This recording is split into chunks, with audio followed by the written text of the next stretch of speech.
ഇപ്പോൾ SIR ആയിട്ട് ബന്ധപ്പെട്ടുകൊണ്ട് തന്നെ ഈ ന്യൂനപക്ഷങ്ങളൊക്കെ വല്ലാതെ ആദിയിലുണ്ടായിരുന്നപ്പോൾ അതിനെതിരെ നല്ല പോരാട്ടം നടത്തിക്കൊണ്ട് ഇടതുപക്ഷ ജനാധിപത്യ മുന്നണി അതുപോലെ തന്നെ CPIM വളരെ ശക്തമായ രീതിയിൽ തന്നെ അതിനെ നേരിടാൻ വേണ്ടി എല്ലാവിധ ജനങ്ങളെയും ഒരുമിച്ച് കൂട്ടിക്കൊണ്ടാണ് ഈ SIR-നെതിരെയുള്ള ഒരു പ്രതിഷേധ ധർണ ഇപ്പോൾ ഇവിടെ തലശ്ശേരിയിൽ വെച്ച് നടക്കുന്നത്.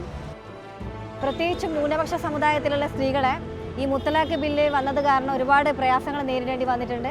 ഒരുപാട് പ്രതികൂലമായിട്ടുള്ള സാഹചര്യങ്ങളാണ് സൃഷ്ടിച്ചത്. അപ്പോൾ അതിനെതിരെ നമ്മുടെ LDF സർക്കാർ എടുത്ത ആ ഒരു നയം ശരിക്കും നമ്മുടെ ന്യൂനപക്ഷ സമുദായത്തിലെ എല്ലാ സ്ത്രീകളെയും സംരക്ഷിച്ചുകൊണ്ടുള്ള ഒരു നയം തന്നെയാണ് സ്വീകരിച്ചത്. ഇത്തരം ഒരു സർക്കാർ തന്നെ മുന്നോട്ട് വരണമെന്നാണ് എൻ്റെ ഒരു ആശയം.